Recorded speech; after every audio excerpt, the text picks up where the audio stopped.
Hi అండి, welcome back to my channel.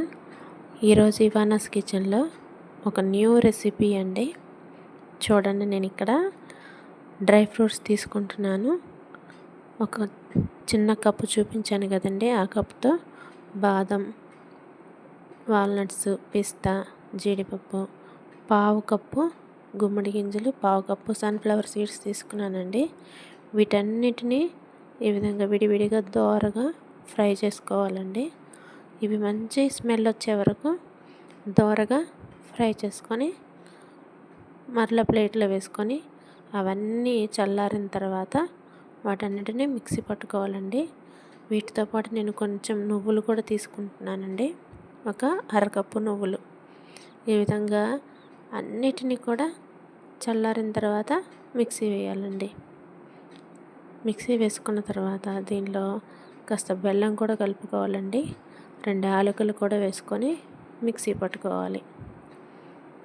ఈ విధంగా మిక్సీ పట్టుకున్న మిశ్రమం మొత్తాన్ని బెల్లంతో కలిపినప్పుడు అది వచ్చినట్లయితే ఉండగా మారుతుందండి, ముద్దలుగా అవుతుంది.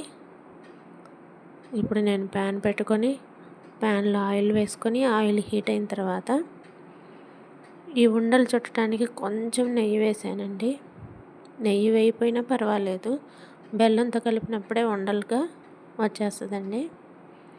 ఈ విధంగా నేను దోసపిండి ఉంటుంది కదండి, దోసపిండిలో ఈ ఉండలుగా చేసిన వాటిని ఉంచేసి ఆయిల్లో వేసేసానండి. ఇది డ్రై ఫ్రూట్ పూర్ణం అండి. చాలా చాలా టేస్ట్గా వచ్చిందండి. మీరందరూ కూడా తప్పకుండా ట్రై చేయండి. మన పూర్ణాలు ఎంత టేస్ట్గా ఉంటాయి పప్పుతో చేసినవి, ఈ డ్రై ఫ్రూట్స్తో చేసిన పూర్ణాలు కూడా చాలా టేస్ట్గా వచ్చాయండి. చాలా చాలా బాగుంటుంది. మీరు కూడా ట్రై చేయండి. చూడండి ఎంత చక్కగా వస్తున్నాయో. మన ఇవానాస్ కిచెన్లో వెరైటీ ఐటమ్స్తో మేము ముందుకు వస్తున్నానండి.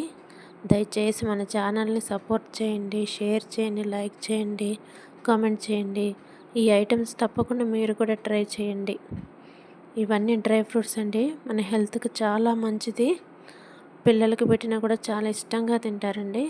తప్పకుండా మీరు అందరూ ట్రై చేయండి. Thank you for your support.